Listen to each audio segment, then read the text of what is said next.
pembelajaran hari ini yang akan membahas mengenai pertemuan kita yang ketiga dan yang keempat, masih di subtema 4, kerukunan hidup di masyarakat.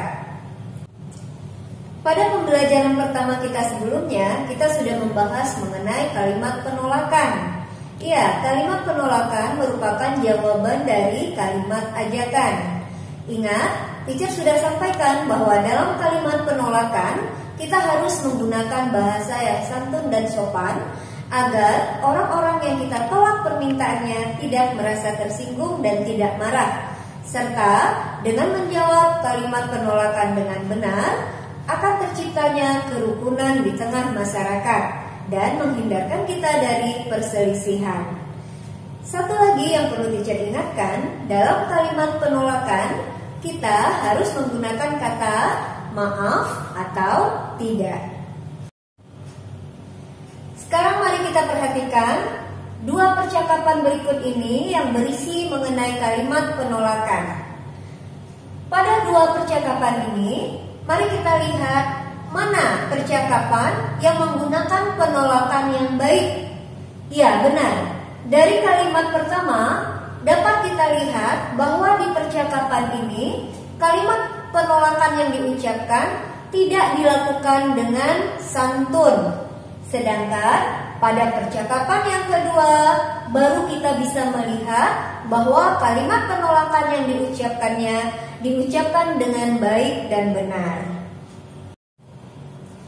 Nah, berdasarkan dari percakapan tadi, teacher harapkan anak-anak teacher bisa menjawab sebuah ajakan dengan kalimat penolakan yang baik.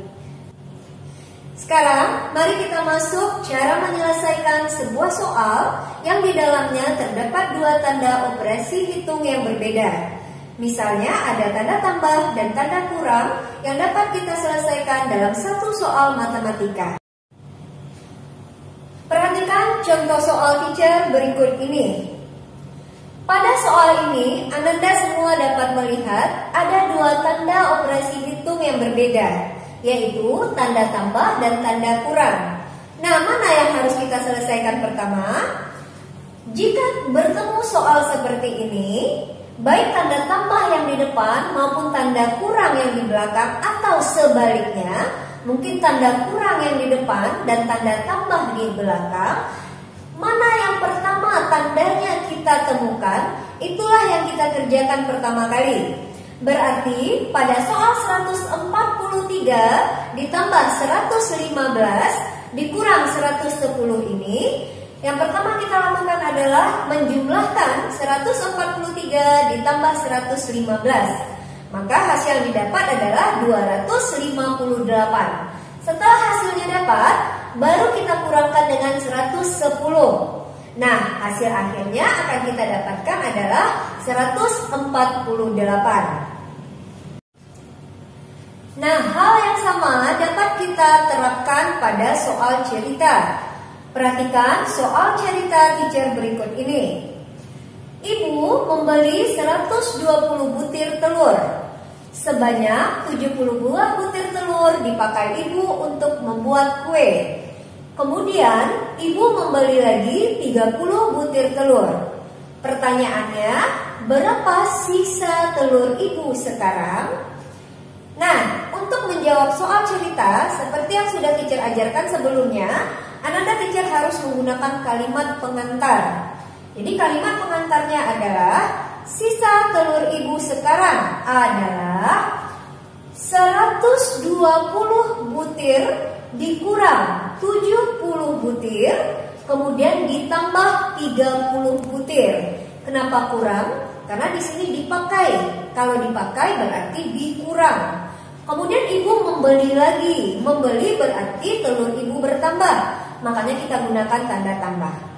Jadi jalan ceritanya adalah 120 dikurang 70 ditambah 30 butir telur. Hasil akhirnya adalah 80 butir telur. Jadi kesimpulannya, banyak telur ibu sekarang adalah 80 butir telur.